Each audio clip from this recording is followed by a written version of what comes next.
Welcome back, dear children. So in the last video we have discussed about work, isn't it?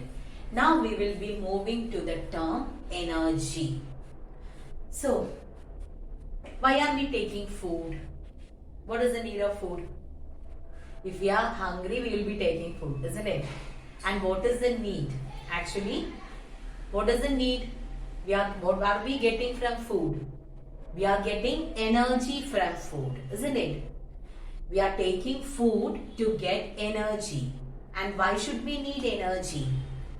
We need energy to do work, isn't it? If you want to do some work, we need energy. And that is why we are taking food. Food gives us energy. So, what is energy? What is energy? Energy is the capacity or ability to do work. Okay? To do some work, we need energy. That means the capacity or ability to do work can be called as energy. Work and energy are closely related. If you don't have energy, you cannot do work, isn't it? Because energy is the capacity or ability to do work. Now, in general, what we say is the dimensions of work and energy are same. That means you will be using almost the same equation as well as same unit for energy. Okay. For energy, to calculate energy, we are having different types of energy. So to calculate different types of energy, we will be having different equations. But in all the cases, its base is force into displacement itself. Okay. From that, we are modifying and we will be getting more number of equations based on different types of energy. And when you consider the unit also, SI unit of work is joule and energy is also having the same SI unit, which is joule. And there won't be any change in the SI unit, but when you are considering different forms of energy, its commercial or commonly used units will vary. Okay, but the SI unit always remain same. Okay, so what is energy? Energy is the ability or capacity to do work. Then it is measured in joule. That means SI unit of energy is joule. We are having different types of energy, isn't it? Mechanical energy, light energy, heat energy, wind energy, chemical energy. Many forms are there. So here we will be discussing few types of energy. Okay. So first we will start with mechanical energy. Now we are going to discuss about different forms of energy. First one is mechanical energy. Now, before moving to mechanical energy, you should know the other two different types of energy. That is kinetic energy and potential energy. The energy possessed by a body due to its motion can be called as kinetic energy. Okay, so kinetic means moving. Okay, so all the moving bodies possess some energy and that is known as kinetic energy. So the energy possessed by a body due to its motion is known as kinetic energy. The energy possessed by a body due to its position or size or shape can be called as potential energy. Okay, due to its position or its deformed shape, okay, size or shape can be called as potential energy.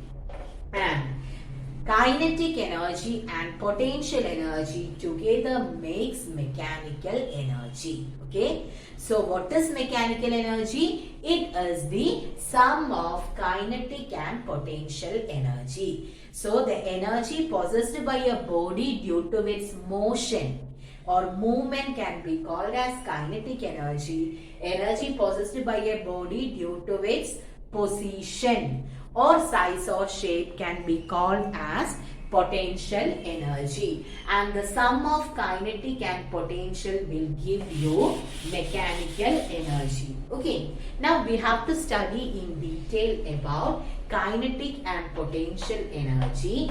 First we will be discussing about kinetic energy. So already I told you the energy possessed by a body due to its motion. That means each and every moving body possesses kinetic energy. When we are walking, running, or when a car is moving, in all these cases, which energy is possessed? Kinetic energy. Okay, so all the moving bodies possess kinetic energy. It is represented by capital K. Capital K stands for kinetic energy, and it is given by the equation half mv square. And it is a form of energy. So what about the unit? Its SI unit is joule itself. Okay, because it is a form of energy. Now, kinetic energy is given by the equation half mv square. By heart this equation, it's very important. Okay, half mv square, kinetic energy represented by letter capital K, is equal to half mv square. Now, what is m? M stands for mass, and V, small letter V, stands for velocity. Okay, velocity or speed. So V stands for velocity or speed of the body.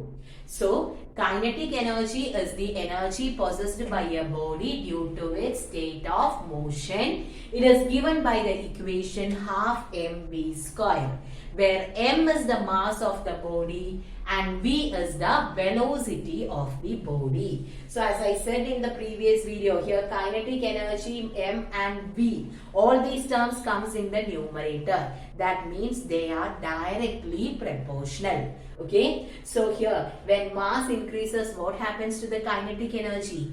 It also increases.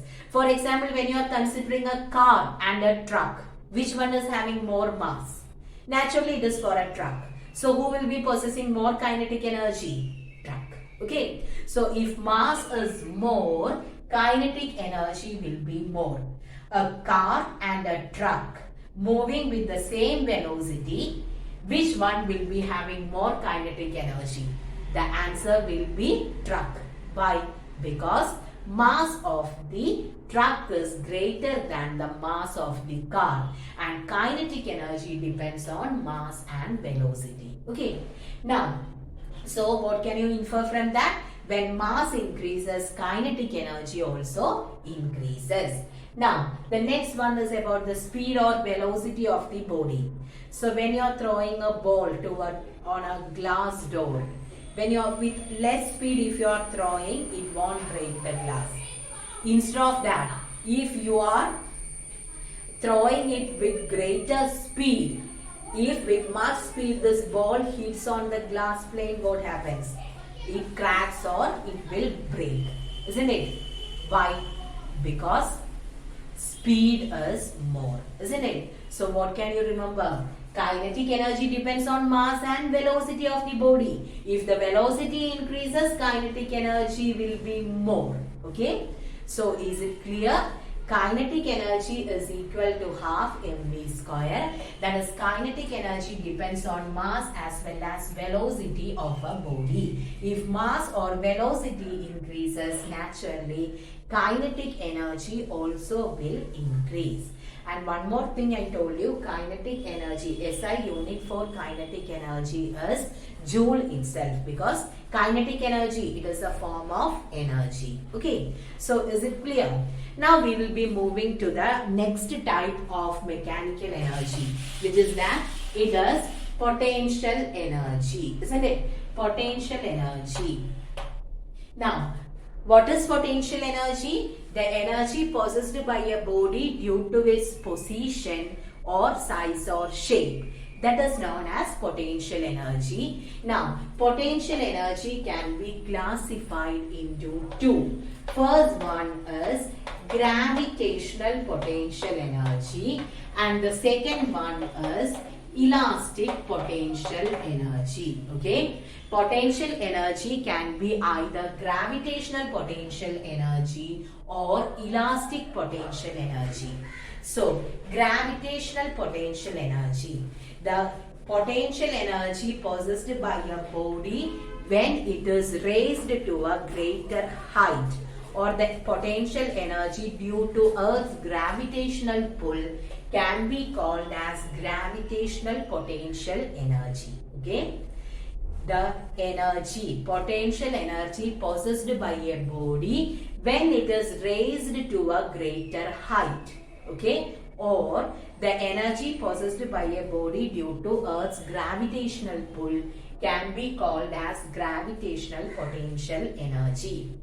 Simple example, if you want to keep or make a nail pierce into a wood, okay, usually what you will use, we'll take a hammer and we'll hit on the nail so that the nail will pierce into the wood, isn't it? So when you are hitting on the nail, when you are just taking the hammer and if you do like this, will the nail go easily into the wood?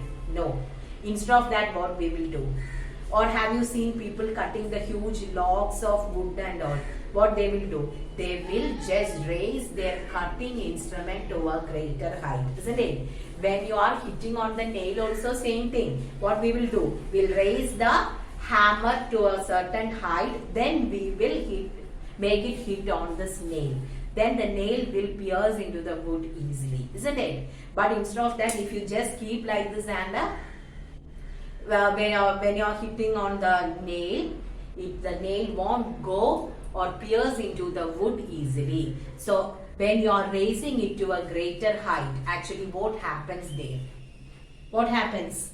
When you raise the hammer, you are raising the hammer across the Earth's gravitational pull, isn't it? So you are raising it to a greater height, and when an object is raised to a greater height, gravitational potential energy gets stored on it, and with this gravitational potential energy, if you hit on the nail, it will pierce into the wood easily. Okay, so when an object is raised to a greater height, gravitational potential energy gets stored on it. Another thing, if you are keeping an object on the floor, and if you put a nail, if you are putting a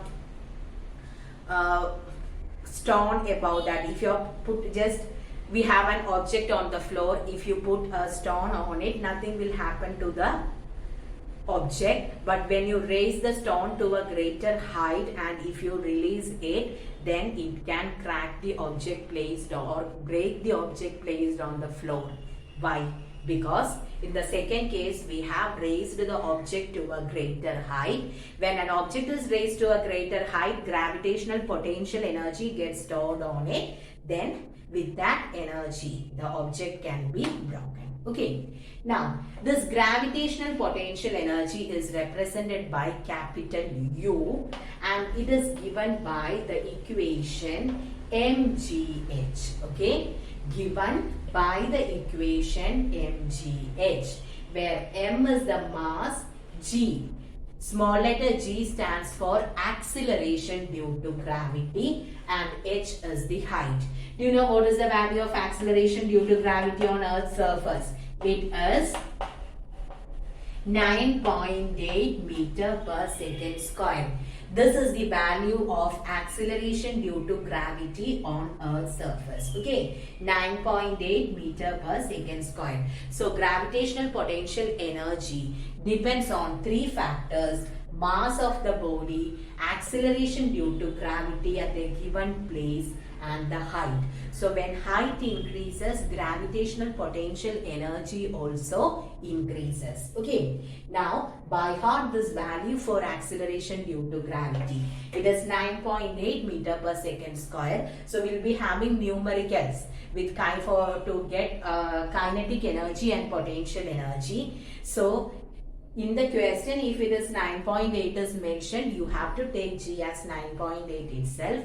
Else you can use 10. 9.8 is approximately equal to 10. So in the question, sometimes in the question they will ask us, it will be given as take G equal to 9.8. Then you have to take 9.8 itself, else use 10. Only a slight difference is there. Okay.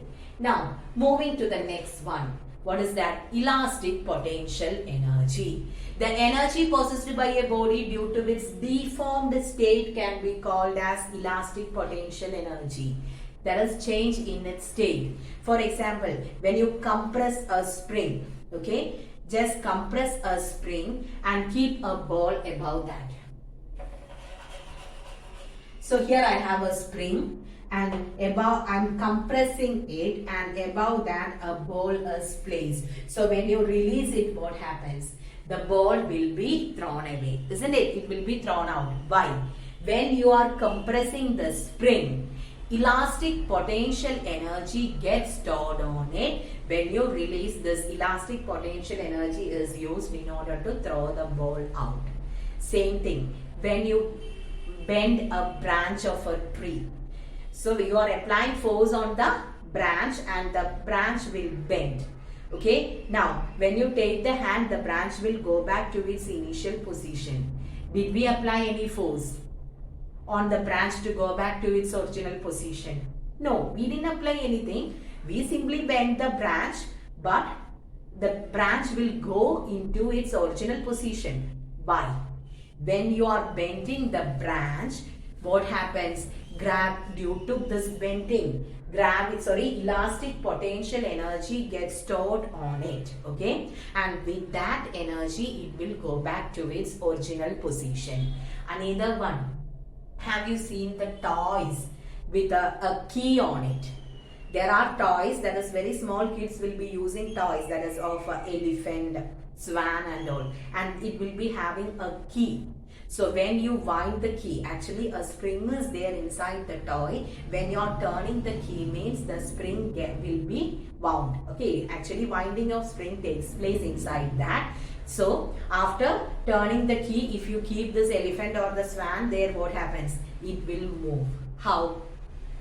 When you are turning the key means the spring present inside the toy. It is actually winding up of the spring takes place. So when you take the hand, unwinding of the spring, and with the elastic potential energy stored on it, it will move. Okay. So you can check these small toys. So first, when you are applying force or when you are doing some work on that toy, what is the work done on it? Turning the key. So elastic potential energy gets stored on it, and when you keep it there, it will move with the elastic potential energy stored on it. Okay. Now, another one, bow and arrow. So first you will stretch the bow. When you stretch, due to stretching, elastic potential energy gets stored on it. Then with that energy, the arrow will move. Okay. So what is elastic potential energy? The potential energy possessed by a body due to its deformed state. It can be either due to compressed, if it is in a compressed state, stretched one. In all these cases, it will be elastic potential energy. Okay. So is it clear? Potential energy is the energy possessed by a body due to its position or size or shape. Now, gravitational potential energy, when an object is raised to a greater height. Elastic potential energy due to the change in its shape. Okay. Now, we have discussed about potential energy and kinetic energy, and from this, what all things you understood? You have learned about the definition, examples, all those things. I'm not asking about the examples or the definition. What is the main thing you have to keep in mind with this? Do you know? Potential energy means it will be a stored energy. Okay, the stored up energy in a body is potential energy, and then it gets converted to kinetic energy while doing work. When some work has to be done, the potential energy which is stored in the body gets converted to kinetic energy. Okay, so keep this point in your mind. The stored up energy in a body, or the energy possessed by a body when it is in the state of rest, is potential energy. Okay, stored up energy or the energy possessed by a body when it is in the state of rest. Now the energy possessed by a body while doing work is kinetic energy. Okay, energy possessed by a body while doing work is kinetic energy. Okay, so is it clear? Potential and kinetic, and the sum of kinetic and potential together makes mechanical energy. Okay, now be thorough with the equation since we have numericals. Kinetic half mv square, potential it is mgh. Okay, again we have different forms of energy. We will discuss few forms of energy which are mentioned in your textbook. Okay, the first one is about heat energy. Do you know what is heat? Heat is the sensation of hotness or coldness of a body. If the temperature is more on a body, we will say that it is a hot body. If the temperature is less, that will be a cold body, isn't it? So, this is why we are telling heat as what? It's a form of energy which produces the sensation. We cannot see heat, isn't it? So, it produces the sensation of hotness or coldness. Heat means always we'll think that it is a hot body. But it can say whether it is a hot body or a cold body. If temperature is more, it will be a hot body. If the temperature is less, it will be a cold body, isn't it? So what is heat? It is a form of energy which produces the sensation of hotness or coldness, and heat always flows from a hot body to a cold body. When you are keeping a hot body in contact with a cold body, heat always flows from hot body to cold body. Okay, now how will you get heat energy? Sun is the main source of heat and light energy. Again, by burning fuels, we will be getting heat energy. Okay, now the next one is light. Light is also a form of energy and it produces the sensation of vision, isn't it? So the form of energy which produces the sensation of vision can be called as light energy. How are we seeing an object? How are you seeing me? Objects will emit light, their own light. For me, I am not emitting my own light. Actually, what is happening? The light from the sun falls on my body, it gets reflected. So the light which is reflected from my body, it falls on your retina. Okay, so when light from an object falls on our eye, then that object will be visible. Incomplete darkness means there is no light. So if light from a body falls on our eye, then only we can see an object. That is why it will be complete dark during night, isn't it? And certain bodies will emit their own light, other bodies will reflect the light falling on them. So now we can see because we are reflecting the light from the sun. And when that light reflected by a body falls on our eye, that body will be visible for us. Okay. So I hope it is clear with light. It is a form of energy which produces the sensation of vision. Okay. Now the next one is electrical energy. So what is electrical energy? The energy possessed due to the charges. Okay. Energy possessed due to the charges can be called as electrical energy. So nowadays we are mostly depending on electrical energy, isn't it? Without electricity or electrical energy, we can't imagine our life.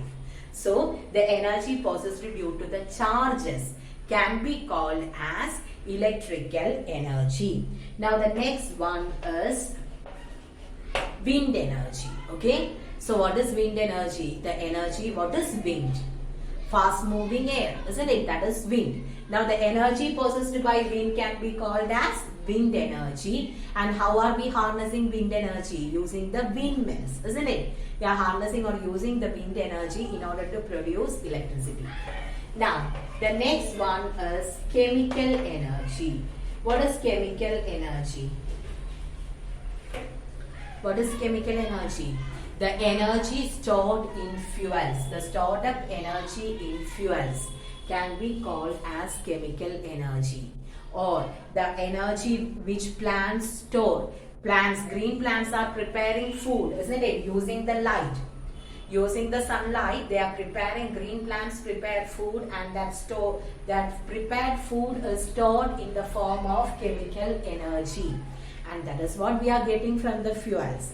So the energy stored, the stored up energy in fuels or the energy present in food prepared by green plants can be called as chemical energy. Okay, so it doesn't mean that we have only these many types of energy. Many types of energy, various types of energies are there, but now we have discussed only few. Okay, now in the case of heat and light, main source is sun.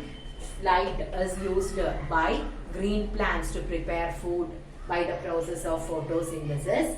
Then electrical energy due to charges. Wind energy, moving wind, energy of the moving wind. Then chemical energy stored in fossil fuels. In the case of heat, you can also say about steam engines. Now that we are having the electric engines, earlier days we had the steam engines. What was the specialty of steam engines? Coal will be burned and the energy obtained, that heat from the coal, is used in order to drive the engine. Okay, steam engines. So that heat energy is used. So heat, that is steam, is produced by burning the coal, and that steam, energy of the steam is, heat of the steam is used in order to drive the engine. Okay, so I hope it is clear. Now please take the textbook. About the homework questions, take page number 62. In that you can take answer in detail. Question number 3. How is gravitational potential energy different from elastic potential energy? Just write the definition for both. Explain various forms of energy. So I have discussed about these forms. Don't touch mechanical. Mix mechanical with this. Just write a sentence about all these 5 forms of energy. Okay, so this will be the homework from this portion. I have given just 2 questions, that is answering the detail question number 3 and 4. Okay, then thank you children.